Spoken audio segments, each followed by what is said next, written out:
Kung wala kang tato or isa ka doon sa mga nanghuhusga sa mga taong may tato, skip mo na tong video na to, hindi to para sa'yo. Una sa lahat, bakit ka nagpatato? Hindi ko man alam pero sinisigurado ko, merong istorya sa likod kung bakit nagpalagay ka ng tinta sa balat mo. Hindi ako naniniwala na nagpapatato ang isang tao para lang magmukhang astig, para lang maging cool. Naniniwala ako na may dahilan kung ba't ka nagpalagay ng tato.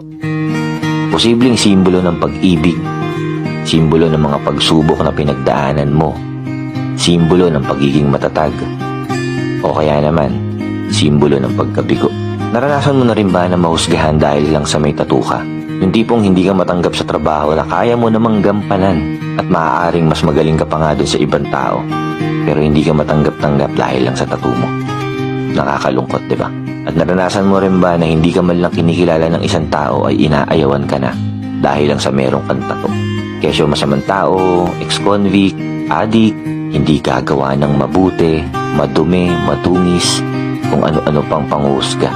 Marami nga dyan, wala ngang tato at malinis ang katawan, kapita-pitagan ng reputasyon, nag-aral sa magagandang eskwelahan, pero magnanakaw. At kung sino pa yung sinasabi nila na mukhang hindi gagawa ng mabuti, sila pa pala yung mas totoong concern sa kapwa nila.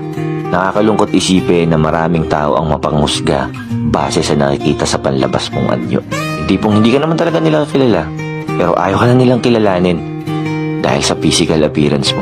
Hindi ko alam kung bakit nila pinapakialaman ng buhay ng may buhay. Hindi naman nila pera yung ginamit para magpatato. Di ba nila nare-realize na sobrang iksi lang ng buhay para ilaan pa nila yung atensyon nila sa buhay ng ibang tao? Ang tanong, sino ang nagkakasala?